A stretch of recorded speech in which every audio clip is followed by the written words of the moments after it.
सो सबसे पहले हम स्टार्ट करते हैं वाइल लूप को। वाइल लूप कोई भी कोड को रिपीटेडली यूज करता है जब तक कि उसकी कंडीशन ट्रू होती है। सो वाइल लूप का सिंटेक्स क्या होता है? वाइल ब्रैकेट के अंदर कंडीशन, फिर ओपन ब्रेसेस, उसमें स्टेटमेंट आ जाएगी, और क्लोज ब्रेसेस। सो जब तक ये कंडीशन ट्रू रहेगी तब तक ये एग्जीक्यूट होता रहेगा उसके अंदर का। जैसे कि एग्जाम्पल के अंदर अपन समझते हैं कि आई की वैल्यू क्या है अभी इसमें? 1। वन। ठीक है। While I is less than is equal to 5, I को प्रिंट करें और 1++ कर दे। सो 1++ से क्या होगा? आई की वैल्यू 1 से इंक्रीज हो जाएगी। सो इसमें I is less than is equal to 5 first time जब आएगा तो आई की वैल्यू 1 है। ठीक है। फिर उसके बाद में प्रिंट करेगा आई को, तो एक प्रिंट होगा पहली बार। फिर आई प्लस प्लस करेगा तो आई की वैल्यू 2 हो जाएगी। फिर कंडीशन पे जाएगा, अब आई की वैल्यू 2 है, स्टिल ट्रू होगी क्योंकि वो less than is equal to 5 है। फिर प्रिंट होगा, फिर प्लस प्लस होगा, ऐसे करके 1 से लेके 5 तक पूरा प्रिंट होगा और एग्जीक्यूट होगा। ठीक है। अब जैसे इसका जो फ्लो चार्ट एक्सप्लेन करता हूँ। सो वाइल लूप का फ्लो चार्ट क्या है? सबसे पहले स्टार्ट हुआ और कोड कहाँ पर जाएगा? कंडीशन के ऊपर, जो भी ब्रैकेट के अंदर हमने कंडीशन लिखी है। इफ वो कंडीशन ट्रू होती है तो वो स्टेटमेंट पे जाएगा। उस स्टेटमेंट्स के अंदर जो भी कोड लिखा हुआ है, चाहे 1 लाइन का, चाहे 10 लाइन का, चाहे 50 लाइन का, वो सारे स्टेटमेंट्स एग्जीक्यूट होंगे। फिर उसके बाद में ये वापस कंडीशन पे लौट जाएगा। कंडीशन फिर से ट्रू होगी तो फिर से स्टेटमेंट पे जाएगा, फिर से कंडीशन पे जाएगा, और सेम चीज रिपीट करता रहेगा। कब तक? जब तक कंडीशन फॉल्स ना हो। फॉल्स ना जब हो। कंडीशन फॉल्स हो जाएगी तो लूप से एग्जिट कर जाएंगे अपन। हाँ। ठीक है। अब इसका तेरे को एग्जांपल देके समझाता हूँ।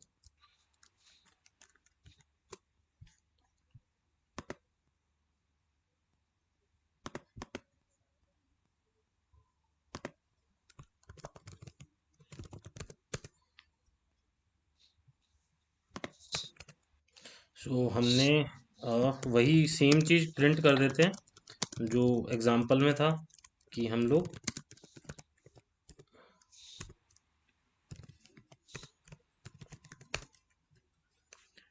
इंट लिया, आई इक्वल टू 1 किया, और हमने लूप चलाया वाइल आई जब तक लेस देन इक्वल टू है 5 से, तब तक क्या करें? तब तक प्रिंट करना है हमको आई को। और आई को हम आई इक्वल टू i+1 लिख सकते हैं चाहे तो, i+1, हाँ। या फिर i++ लिख सकते हैं। तो इफ इसके अंदर जैसे ही हम जाएंगे, इसको रन करेंगे, सो इस प्रोग्राम को रन करेंगे तो 1 से लेके 5 तक प्रिंट हो जाएगा।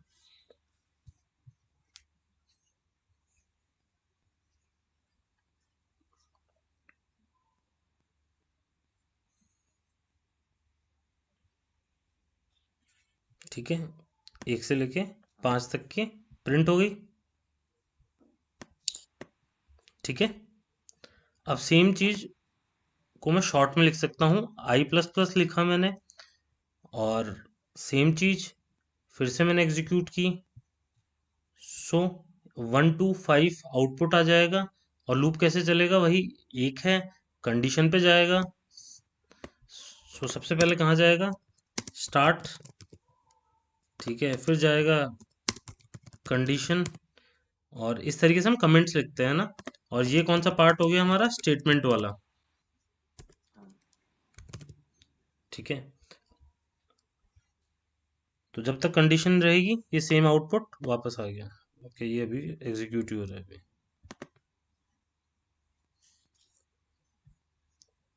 ठीक है। सेम वे अब इसमें पहले एग्जीक्यूट हो जाए,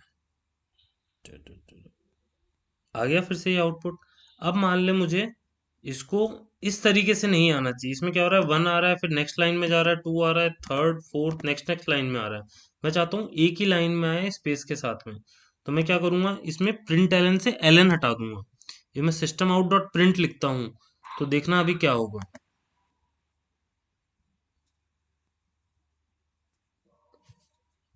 ये एक ही लाइन में आ गए सारे के सारे, हाँ। बट स्पेस नहीं आया। तो स्पेस के लिए मैं क्या कर सकता हूँ?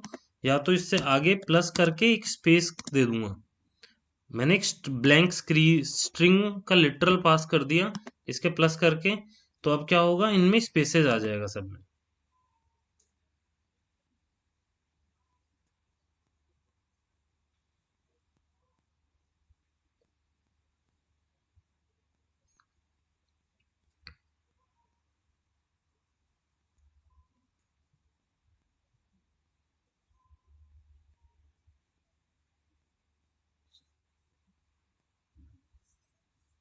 ठीक है, सो आउटपुट में स्पेसेस आ गए। हाँ। ठीक है, क्लियर है ये? हाँ, ये क्लियर है। ठीक है, इसमें कोई क्वेश्चन तेरे को? नहीं। ठीक है,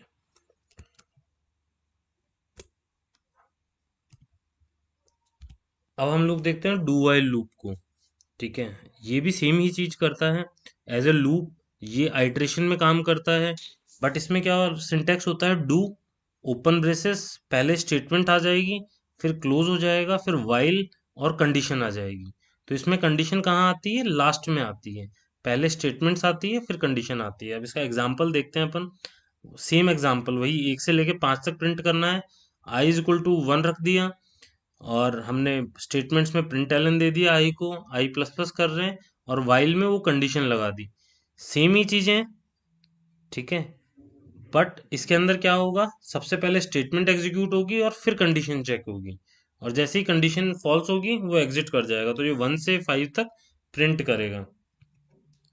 इसका इस तरीके से चलता है। तो डू वाइल लूप स्टार्ट होता है, पहले बॉडी को एग्जीक्यूट करता है, फिर कंडीशन चेक करता है, कंडीशन ट्रू होती है तो फिर से बॉडी पे चला जाता है, फिर स्टेटमेंट्स को एग्जीक्यूट करेगा, फिर कंडीशन पे जाएगा, और ये तब तक रिपीट करता रहता है जब तक कि हमारी कंडीशंस फॉल्स नहीं हो जाती। फॉल्स होते ही लूप से एग्जिट कर जाएगा वो। तो ये बेसिकली कंडीशंस को बार बार प्रिंट कराने के लिए होता है क्या? कंडीशंस को प्रिंट कराने के लिए जैसे? नहीं, मतलब जैसे कि कंडीशन जाएगा फिर वापस चेक करके वो नंबर प्रिंट करेगा। ओके, सो ये इसमें डिफरेंस, वाइल, डू वाइल और एक और लूप आएगा, उसके बाद में अपन तीनों में डिफरेंस समझाऊंगा मैं तेरे को, है ना। ठीक है, इसका एक ओके। एग्जांपल करके दिखा देता हूँ, फिर डिफरेंस समझाता हूँ। सो वाइल के अंदर ही हम लोग इसको डू वाइल वाली चीज भी कर लेते हैं सेम चीज के लिए। Int j is equal to 1,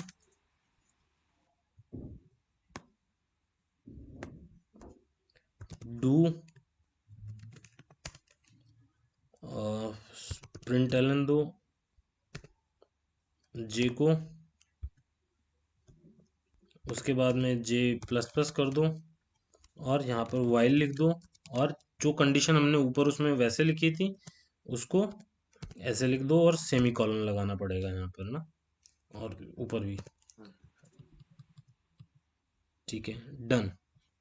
अब सेम उसका वाला तो एक ही लाइन में प्रिंट हो जाएगा, और इनका नेक्स्ट नेक्स्ट नेक्स्ट लाइन में चला जाएगा।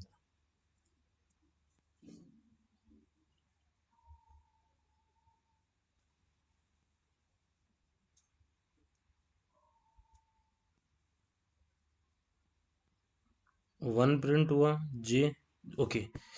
यहाँ कंडीशन अपन ने गलत लगा दिया ना, यहाँ पे मैंने आई लेस देन इक्वल टू लगा दिया, इसमें जे लगाना था ना। तो इस गलती की वजह से वो सिर्फ 1 प्रिंट हुआ, क्योंकि देख, दोनों में एग्जांपल में डिफरेंस देके दिखाऊंगा।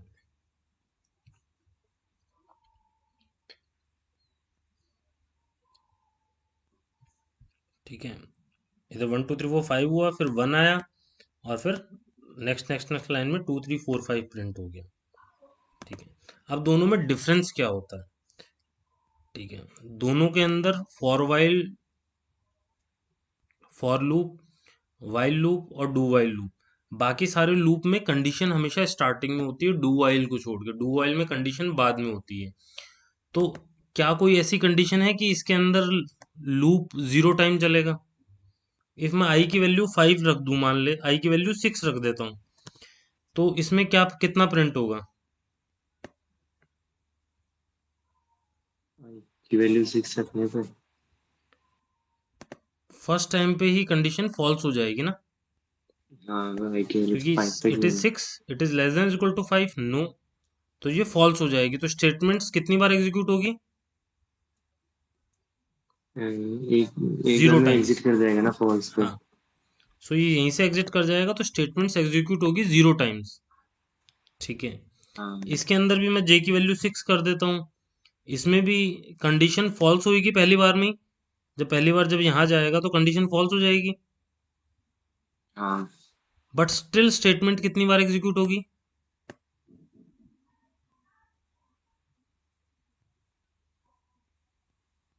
एक बार ही होगी ना। हाँ जी, एक बार होगी। सो बाकी लूप्स में जो मिनिमम स्टेटमेंट एग्जीक्यूट होने के चांस होते हैं वो 0 होते हैं ना। ठीक है। बट डू वाइल में मिनिमम एक बार तो होगी होगी, ये 0 कभी नहीं हो सकती। ठीक है। अब जैसे एग्जांपल देते हैं, सिर्फ क्या प्रिंट होगा? 6 प्रिंट होगा, और वो भी कौन सा? डू वाइल लूप का। हाँ। बाकी वाइल लूप की स्टेटमेंट एक भी प्रिंट नहीं होगी। ठीक है। ये दोनों में बेसिक डिफरेंस होता है। ठीक है, कि उसमें स्टेटमेंट 0 टाइम प्रिंट हो सकती है, इसमें मिनिमम 1 तो होगी होगी, कभी 0 तो ऐसा हो ही नहीं सकता ये लूप। ठीक है। और मतलब अब अपन बात करते हैं फॉर लूप की। While, do while, for loop. For loop one of the best loop माना जाता है, क्योंकि ये बहुत सिंपल होता है। इसमें सिंटेक्स स्टार्टिंग में थोड़ा अलग लगेगा, बट सबसे ज़्यादा यूज होने वाला लूप है for loop. So for loop किस तरीके से यूज होता है? फॉर लूप में इनिशियलाइजेशन होता है, कंडीशन होती है सेमीकॉलन, फिर अपडेट होता है, और उसके अंदर फिर स्टेटमेंट आ जाती है। जो सेम एग्जांपल अपन कर रहे हैं कि 1 से 5 तक प्रिंट करना है, उसके लिए सिर्फ ये 2 लाइन लिखनी है। सो मैंने यहीं पे इंटीजर डिक्लेयर कर दिया और उसको इनिशियलाइज कर दी वैल्यू 1।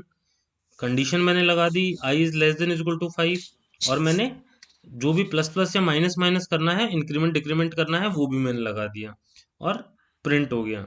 अब इसमें क्या होगा कि जब सेम कंडीशन में बनाऊंगा ये, ठीक है, फॉर के लिए भी मैं लिखता हूँ,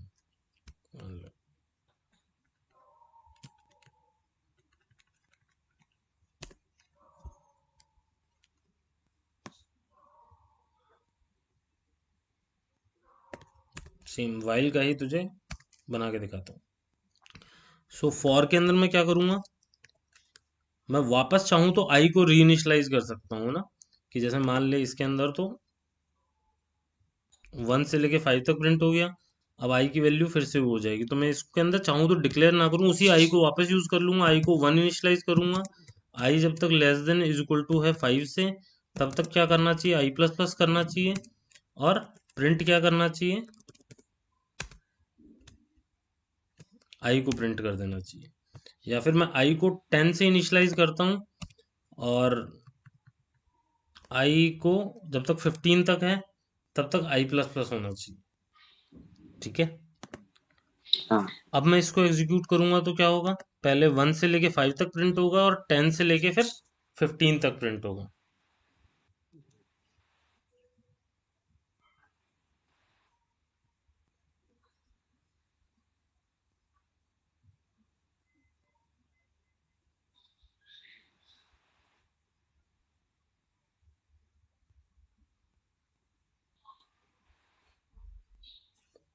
ठीक है।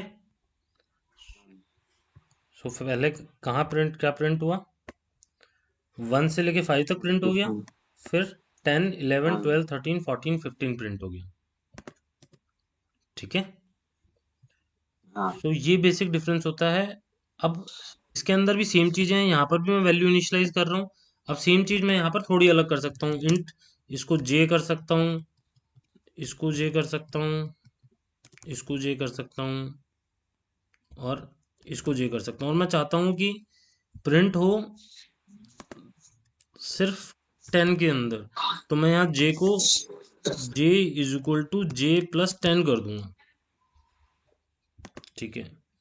सो हम्म। अब इसके अंदर दोनों के अंदर ये तू कंपैरिजन करेगा, तो यहाँ पर इनिशियलाइजेशन बाहर होता है। ठीक है। फिर कंडीशन आती है, और फिर स्टेटमेंट के अंदर ही प्लस या माइनस इंक्रीमेंट या डिक्रीमेंट करते हैं अपन। फॉर में क्या है, यही चीज बहुत क्लियरिटी से लिखी जा सकती है सिस्टमेटिक तरीके से, कि ये वाला पार्ट हो गया है इनिशियलाइजेशन का, ये वाला पार्ट हो गया हमारा कंडीशन का, और ये वाला पार्ट हो गया मेरा इंक्रीमेंट या डिक्रीमेंट का, और जो भी स्टेटमेंट बार बार रिपीट करनी है वो इसके अंदर रख दो। ठीक है। अब इस सिचुएशन में क्या होगा, पहले यहाँ पर जाएगा नंबर 1 कंडीशन में, फिर कंडीशन पे जाएगा, फिर कंडीशन ट्रू होगी तो अंदर स्टेटमेंट पे जाएगा, स्टेटमेंट कंप्लीट करने के बाद में ये इसके ऊपर जाएगा। ठीक है।